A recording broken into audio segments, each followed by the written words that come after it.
Sun Jin-woo teve um pesadelo. Ele sonhou que o monarca da destruição Antares teria controlado seu corpo em um dos universos apagados pelos governantes. Para eles, esses fragmentos de memórias não passaram de um sonho e agora mais algum tempo se passou. A vida de Sung está diferente. Salve galera, beleza? Bem-vindos ao canal Mangas Online. Eu sou o Wesley. No vídeo de hoje aqui do canal eu vou contar para vocês o capítulo 104 de Solo Leveling. Galera, também quero mandar um agradecimento especial para os inscritos que são apoiadores do canal aqui no YouTube. Vocês com certeza fazem a diferença para o canal continuar. E para quem quiser se tornar um apoiador ou mandar uma doação, as informações vão estar na descrição desse vídeo. Para galera que quer colecionar mangás, eu vou deixar no primeiro comentário fixado o link para vocês com um mega desconto nos mangás de Solo Leveling. Com isso você pode completar a sua coleção e, é claro, vai ajudar demais o canal. Não perde tempo e garanta o seu. Galera, a meta de likes para o vídeo de hoje é de 3.000 gosteis. Alcançando essa meta, eu posto o próximo vídeo de Solo Leveling para vocês. Estamos na reta final da história de Sun Jin-woo e sem mais enrolação, bora para esse super vídeo. Um homem dizia: desde o dia que comecei a trabalhar na delegacia, havia um rumor que ouvi depois de entrar na divisão de assuntos criminais, que entre os rankings da unidade de crimes violentos da delegacia central havia um investigador chamado de Fantasma. Quem dizia isso era o investigador Lee Sai-hwan. Ele falava: o nome desse investigador é Fantasma porque ele prende os criminosos dos casos que assumiu e até dos casos não resolvidos do passado. Sua taxa de prisão é de 200%. Como resultado, qualquer criminoso violento dizem se tornar um bom moço na frente do Fantasma. Esse rumor já está entre as lendas da polícia por aqui. Tem até um rumor de que ele recusou uma promoção para se dedicar mais ao trabalho de campo. Será que alguém realmente recusaria uma promoção? De repente um homem se aproxima e diz: ei, você é o novato que vai se juntar a nós? O garoto responde que sim, é ele mesmo. O homem dizia: ei, não precisa ficar tão tenso, somos uma família agora. Aqui, o café por minha conta. O rapaz agradece e diz: fui falar com o chefe do esquadrão, ele me informou que eu estaria trabalhando junto com o investigador Sung.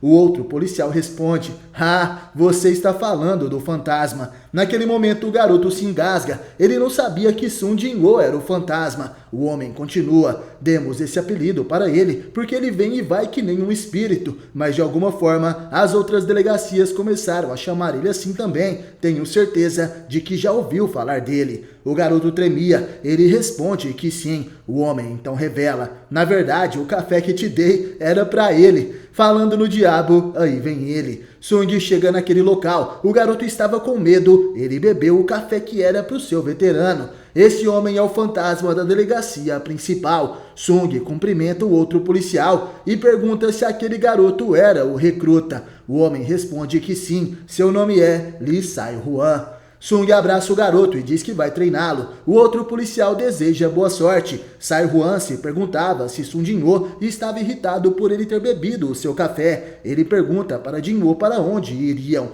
Sung, porém, faz outra pergunta: por que se tornou policial? O garoto responde que queria prender os bandidos. Jin-woo sorri e então diz: pois é isso mesmo que vamos fazer. Foi por isso que eu virei um policial também. Você vem? O garoto responde que sim. Ele estava animado e dizia em pensamentos: e pensar que eu aprenderia a prender criminosos com o próprio Fantasma. Alguns dias se passaram e o garoto estava exausto. Os outros policiais se perguntavam qual o problema dele, voltando cansado e tudo mais. Ao que parece, ele ficou assim depois de prender alguns bandidos o dia todo com o investigador Sun Jin-woo. Sung estava trabalhando em seu computador e dizia em pensamentos: ele disse que tinha experiência por ter pego um ladrão com as mãos nuas, então é bem interessante treiná-lo. Igris falava: meu rei, posso sugerir que essas tarefas triviais sejam deixadas para nós, seus soldados leais. Enquanto isso, uma mulher gritava na delegacia: investigador, por favor, me escute. Jin-yi não era uma garota que iria tirar sua vida assim.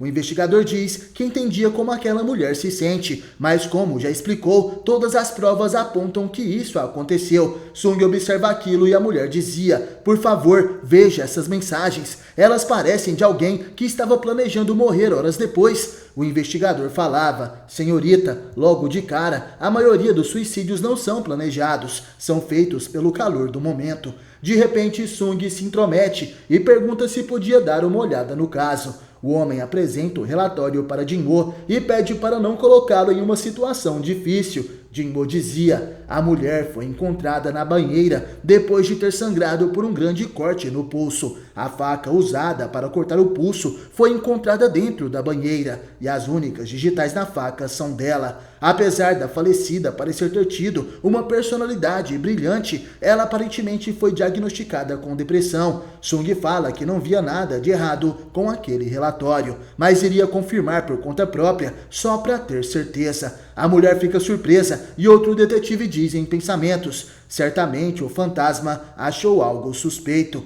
Esse cara nunca fica cansado. Sung então se apresenta: eu sou o detetive Sung Jin-woo, podemos conversar um pouco? Após Sung conversar com aquela mulher, ele espera a noite para ir até o apartamento da falecida. Em forma de sombra, Sung facilmente adentra aquele lugar. Ele estava ali para investigar o local onde essa pessoa morreu. Jin-woo observa que tudo estava intacto. A banheira ainda estava suja de sangue. Ele dizia: anteriormente eu precisaria do corpo, mas agora erga-se. Os poderes de Sung Jin-woo estão em um nível completamente diferente. Ele não precisa mais de um corpo para ressuscitar um morto. Apenas com o sangue da pessoa que morreu, ele consegue invocá-la em forma de soldado das sombras. A garota morta então aparece. Ela se transformou em uma sombra e estava chorando de medo. Sung dizia: não tenha medo. Atualmente você é um ser livre das correntes da vida e da dor. Você se matou propositalmente? A garota responde que sim.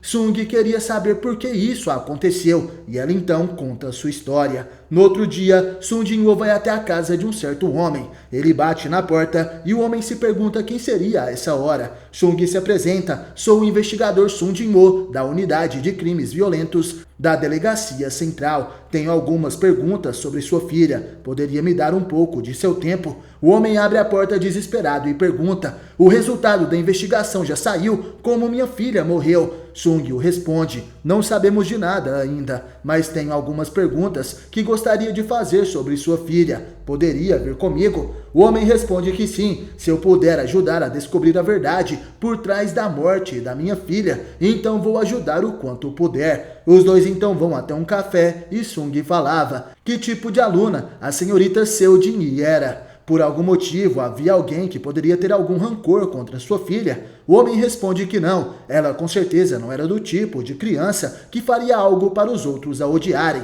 Ela era gentil e pura. Sinto muito, investigador, mas ainda não posso acreditar que minha filha me deixou desta forma. Sung diz que o homem deve gostar muito de sua filha. Ele responde que sim, tenho certeza de que já sabe, mas a Jin-hee não era minha filha biológica. Por isso que eu a amava como se fosse de verdade. Não, talvez ainda mais do que isso. Se ela me falasse que estava mal, que não aguentava mais. Sung entende. Ele abre seu celular e diz: enquanto procedemos com a investigação, verificamos os pertences da sua filha e descobrimos um certo áudio. Vamos ouvir. O padrasto fica surpreso. Aquele áudio era a prova do terrível abuso que a garota sofreu nas mãos do padrasto desde que era criança. Apesar de ter conseguido escapar para longe, depois que seu pai mandou mensagem dizendo quero te ver, ela eventualmente escolheu acabar com sua própria vida. O homem então pergunta: qual o seu motivo para colocar isso na minha frente? Se o seu objetivo fosse me prender, poderia ter trazido mais alguns policiais e então me algemado. Sung, enquanto tomava seu café, o responde: tenho duas escolhas para você. A primeira é admitir seus crimes e se entregar na delegacia. O homem pergunta qual seria a outra e Sung responde: a outra é, ao invés de admitir seus crimes, pode pagar um preço apropriado. Os olhos daquele homem brilham. Ele acredita que Sung era um corrupto e por isso poderia comprá-lo com dinheiro. Ele pergunta quanto o policial Sung Jin-woo queria. Naquele momento, o monarca da sombra sorri e então responde: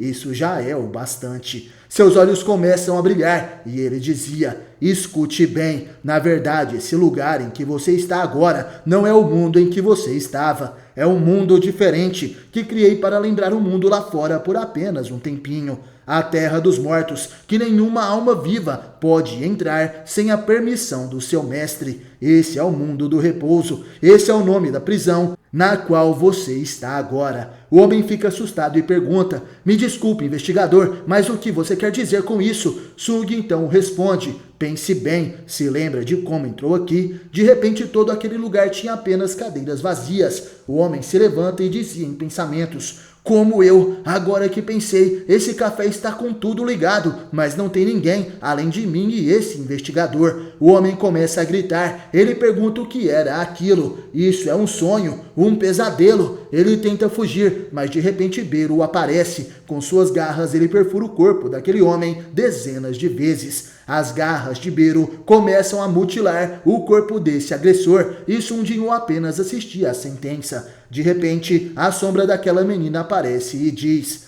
muito obrigada, monarca das sombras. Sung Jin-woo abre seus olhos e pergunta: tem algo mais que deseja dizer? A garota falava: de alguma forma, se não for muito incômodo, posso te pedir um favor? Amanhã chega e na delegacia Sung Jin-woo estava com uma caixa de presentes. Ele entrega essa caixa para a mulher que o levou até aquele caso. Ela pergunta se Jin-hee teria preparado aquela caixa e Sung a responde: o nome escrito na carta é o seu, não é? Pensei que a senhorita Jin-hee gostaria que esse presente fosse entregue para você também. Pelas evidências, a possibilidade de homicídio é extremamente baixa. A investigação logo vai acabar também. A mulher começa a chorar. Ela pergunta se não teria chance de ter sido outra coisa, nem que seja 1%. Então a Jin-hee realmente... Nesse momento, a mulher abre a caixa e agradece a Sung Jin-woo. Sung dá as costas e dizia em pensamentos: uma hora antes da Jin-hee cortar seu pulso, se aquela mensagem do padrasto não tivesse chegado no celular dela, essas duas amigas teriam comemorado o aniversário que planejavam.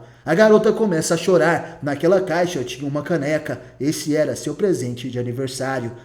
Galera, apesar desses capítulos, após a batalha contra os monarcas não terem tanta ação, existem histórias tão intensas quanto essa que acabei de contar para vocês. Logo, as batalhas vão retornar para a história de Solo Leveling, mas Sung Jin-woo ainda irá presenciar momentos onde ele vai entender o peso da vida e da morte. Gostaram do vídeo? Não perca o próximo episódio de Solo Leveling aqui no canal. Estamos na reta final dessa saga e também quero avisar que os vídeos contando a história oficial do filho de Sung Jin-woo estão sendo postados exclusivamente para os membros do canal. Para ver essa saga é muito fácil, basta clicar em Seja Membro, assinar uma das categorias e depois assistir a playlist da saga Solo Leveling Ragnarok. Comentem o que acharam desse vídeo. E no mais, obrigado por assistir até o final. Valeu, falou, tamo junto e até a próxima.